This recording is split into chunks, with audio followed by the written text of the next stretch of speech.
Años asesinado de un balazo en la cara y todo el debate a partir de las medidas que se deben tomar, ¿no? La persona está detenida, este joven o chico, no sé cómo quieras decirle, de 15 años, que es quien disparó en el cuello y mató al ciclista. Voy a saludar a Eduardo Jerome, así escuchamos la palabra de quien es abogado penalista, que trabaja además en estos temas. Gracias por estos minutos. ¿Cómo está? Buenas noches.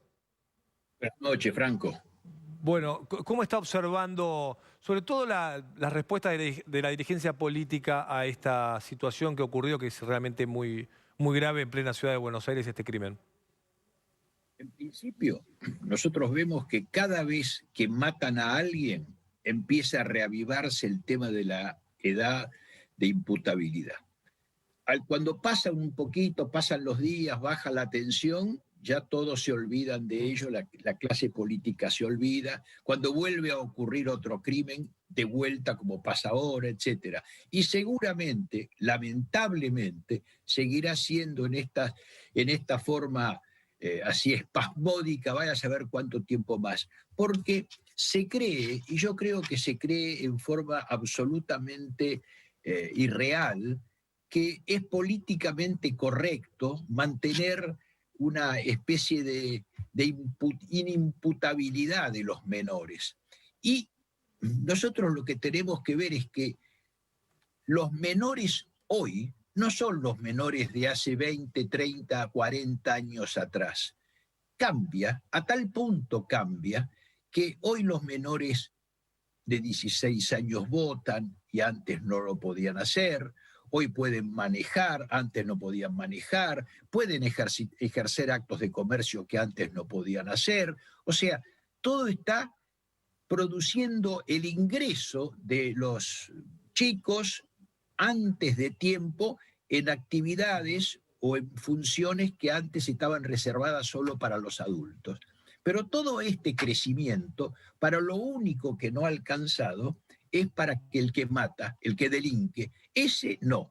Y encontramos que la ley de la minoridad de la Argentina data de hace 40 años, desde el momento que se han producido profundas transformaciones como acabamos de verlo. Y el mundo no nos acompaña en eso, o mejor dicho, nosotros no acompañamos al mundo. La ley argentina dice que hasta los 16 años una persona no puede ser juzgada, haya hecho lo que haya hecho, haya cometido el crimen más atroz. A lo sumo le da una facultad a los jueces para que puedan disponer del menor, pero muy limitadamente. Ahora, resulta que esos 16 años que tenemos nosotros en la ley para juzgar a una persona Ujú.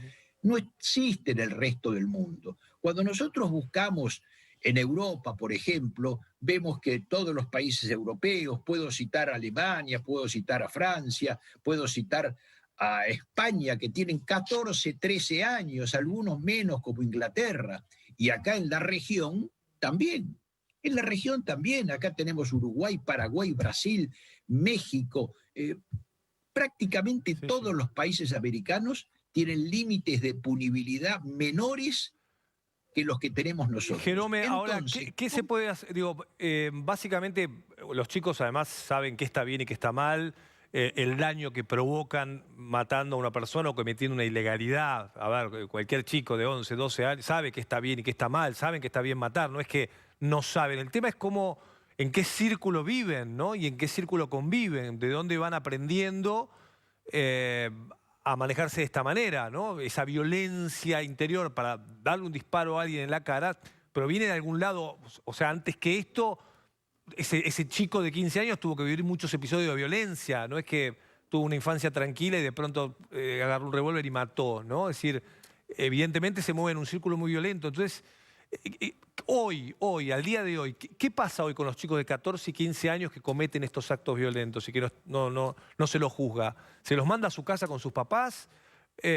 ¿Van a un instituto? prácticamente, prácticamente sí. En la mayor parte de los casos, el juez lo dispone, pero de inmediato, al poco tiempo, los manda a la casa con los padres, etcétera. Es una actuación cuasi automática. Tiene que ser algo muy, muy conocido, así como por ejemplo este hecho, que yo no creo que un juez se le ocurra mandarlo a la casa por la trascendencia que ha tenido. Pero si no es así, los chicos van a la casa al poco tiempo o directamente no se toma ninguna medida respecto de ellos. Eso es increíble. Pero O sea, no como hacer acabas de nada decir, es algo no válido. Digo, uno puede discutir si hay que encarcelarlos o no, pero no hacer nada es lo único que no debemos no discutir. ¿Cómo no? O sea, ¿cómo no va a pasar, cómo no va a tener ninguna consecuencia que un chico mate?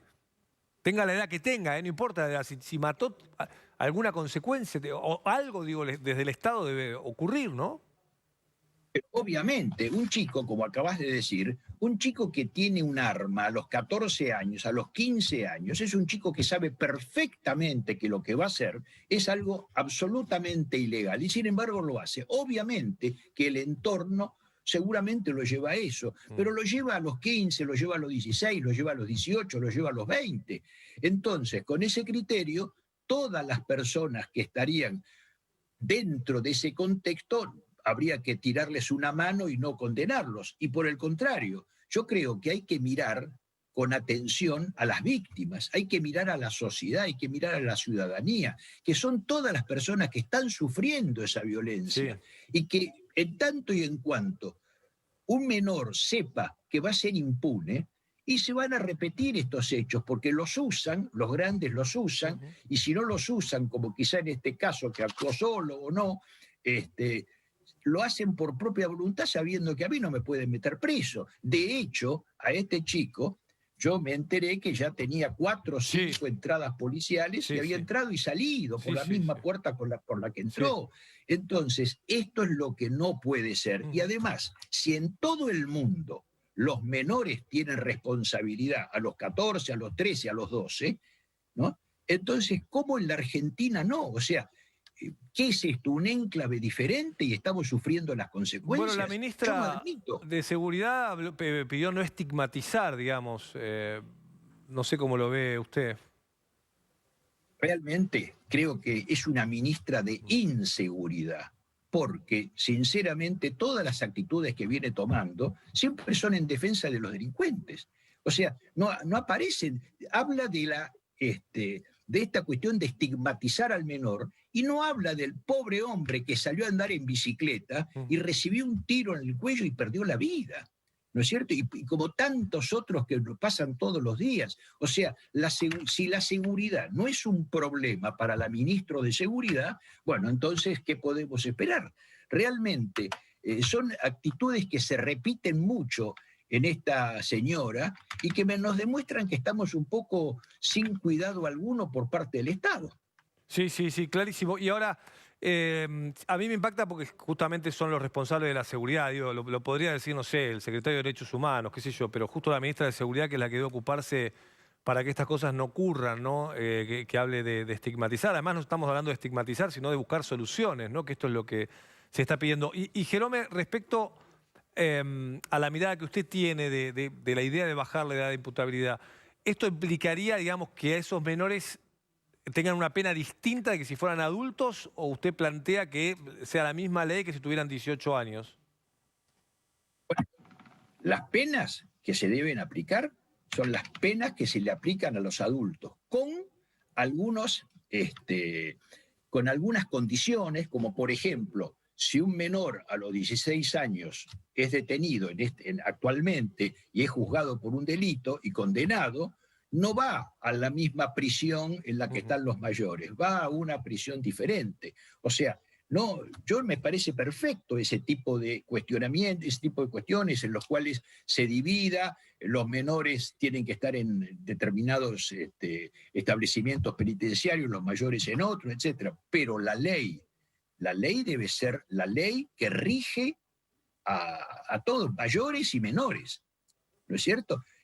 Porque la única diferencia que puede haber, repito, es en cuanto al cumplimiento de la pena, pero no en cuanto a la sanción en sí, porque la ley existe y se aplica desde los 16 años, se le aplica a todo el mundo. Por ejemplo, que no se le puede aplicar una pena de prisión perpetua, perfectamente, estamos de acuerdo. O sea, estas cuestiones yo admito que puedan tenerse consideraciones especiales, pero lo que no admito es que sean impunes, Claro, porque esto repugna sí. al ciudadano común, repugna a la víctima, que no es contemplada por el Estado y no es tenida en cuenta. De hecho, Franco, después de muchos años de atender solamente al delincuente, las leyes están empezando por obra y gracia de la actitud de algunas organizaciones, de algunas personas, por ejemplo, Usina de Justicia, que se ha empeñado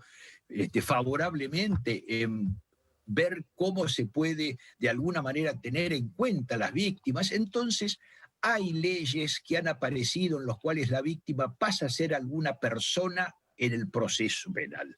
Pero hasta hace poco tiempo era una persona ignota y todos miraban al delincuente. Y Sí, cuando es se habla cierto. de garantías, porque los que protegen a los delincuentes dicen ser garantistas, cuando eso no es así.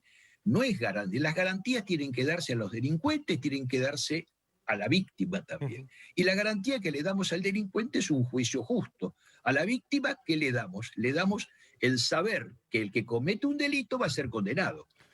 Eso es garantismo, pero esta gente no es garantista, esta gente es abolicionista del derecho penal, es decir, buscan no aplicar la ley penal. Y esto no es en un orden social, en una sociedad, debe atenderse a quién? Debe atenderse a la gran cantidad de gente, a la enorme cantidad de gente honesta, Sí, trabajadora, que sí. son los que necesitan protección. Jerome, gracias por estos minutos. Buenas noches.